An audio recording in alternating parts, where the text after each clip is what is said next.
안녕하십니까. 대망의 원고 적격 진짜 시작하도록 하겠습니다. 원고 적격에 대해서 공부를 할 텐데요. 우리 교재의 21번 테마입니다. 원고 적격은 의, 요건, 효과, 구체적 검토라고 전체적인 틀을 보여드리는 내용입니다. 의의는요, 특정한 소송물에 대해서 본안 판결을 받기에 적당한 정당한 원고로서의 자격이라고 적어드렸어요. 소송 요건들이 있죠. 가장 주요한 소송 요건들은 대상 적격, 원고 적격, 소외 이익 이런 것들인데 전부 다 특정한 소송물에 대해서 본안 판결을 받기에 적합한 정당한 무엇무엇으로서의 자격 이렇게 풀어서 설명할 수 있어요. 설명하고 규정하는 틀이 같다는 말씀입니다. 대상 적격은요, 특정한 소송물에 대해서 본안 판결 받는 것을 정당화하는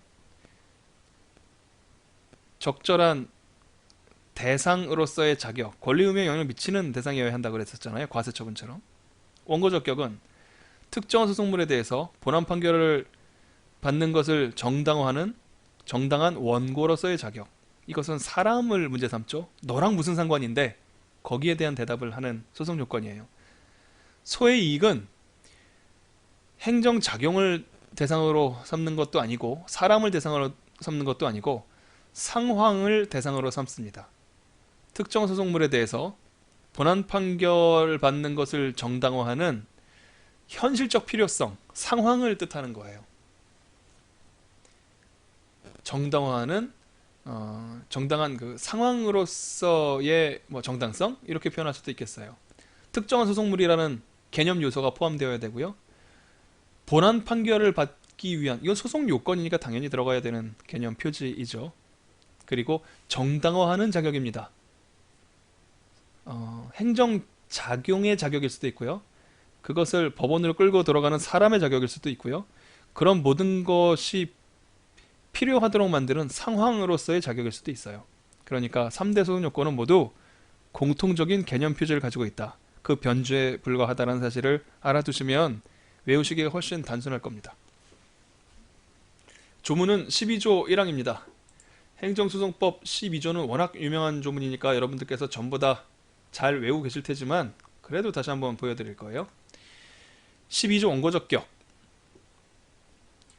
취소소송은 처분 등의 취소를 구할 법률상 이익이 있는 자가 제기할 수 있다. 이것이 근거 조문입니다. 그대로 적어드렸어요.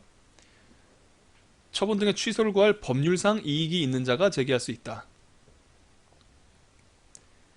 요건은 원고 적격을 인정하기 위한 요건은 법률상 이익입니다. 법률상 이익이 있는 자가 제기할 수 있다. 법률상 이익이 있을 것.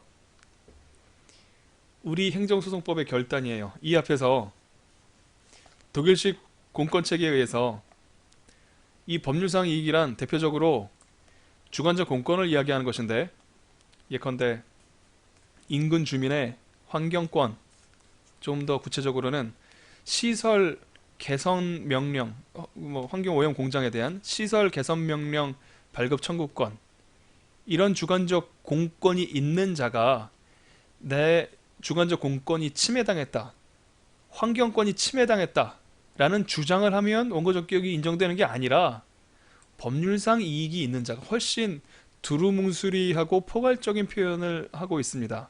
그러니까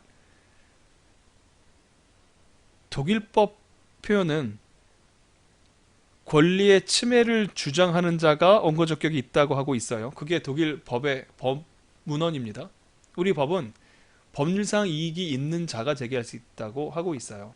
이거를 독일식 표현대로 권리 침해의 주장이 있으면 법률상 이익이 있는 걸로 생각할 만한 여지는 커지겠으나 일단 더 넓은 개념이란 건 당연히 알 수 있는 거 아니에요. 그러니까 독일에서는 안 되지만 우리나라에서는 원고 적격이 인정되는 경우가 발생하겠죠.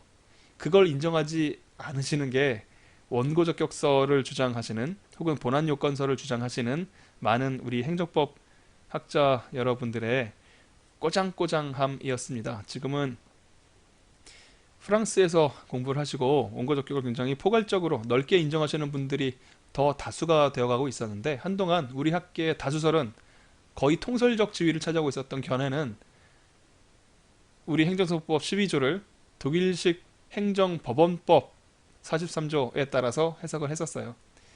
그 참 굉장히 오랫동안 완고함이 누그러지지 않았었는데, 뭐 이제는 그렇게까지 고민할 필요 없습니다. 그냥 이 개념을 적고요, 조문을 소개하고요, 법률상 이익이 있으면 족하다 라고 써주시면 돼요. 수험상으로서는 더 깊게 들어갈 필요 없습니다. 효과는 법률상 이익이 있는 분이 소를 제기했으니까 적법하게 되겠죠. 구체적인 검토인데 이게 앞으로 공부할 내용들의 전체 줄거리입니다. 이걸 사실 이해하시면 원고 적격 공부가 다 끝난 셈이에요. 크게 보아서 행정처분은 침익처분과 수익처분으로 나눌 수 있습니다. 그리고 그런 처분이 발령된 경우와 거부된 경우로 나눌 수가 있어요. 수익적 처분도 발령과 거부로 나눌 수가 있습니다. 그리고 침익처분이 발령된 경우 혹은 거부된 경우, 수익처분이 발령된 경우, 거부된 경우 각각에 대해서 상대방과 제3자가 원고 적격이 있는가를 판단을 해야 돼요. 아주 단순하게는 침익적 처분이 발령됐습니다. 과세나 징집, 증병 처분이 발령됐어요. 그 상대방 당연히 원고 적격 있겠죠? 원고 적격의 질문은 그게 너랑 무슨 상관인데? 라고 말씀드렸었잖아요. 나를 군대로 끌고 갑니다. 내가 왜 상관이 없겠어요? 당연히 원고 적격이 인정됩니다. 그래서 이런 것을 원칙상 인정된다, 행정행위의 상대방 이론이라고 합니다. 침익적 처분의 직접 상대방은 권리침해 주장이네, 법률상 이익이네 이런 거 따질 필요 없이 무조건 인정된다고요. 이게 말이 약간 추상적으로 들릴 텐데, 왜냐하면 독일식 공권론의 엄격한 체계 때문에 그렇습니다. 어제 말씀드렸던 거 있잖아요. 우리 행정소송법상으로는 그래요. 법률상 이익, 침익적 처분의 직접 상대방이면 당연히 있죠. 독일에서는 저게 이론적으로 해결을 해야 될 만큼 중요한 문제였다는 겁니다. 왜냐하면 이 핑계로 독일식 공권체계 다시 한번 설명드리네요.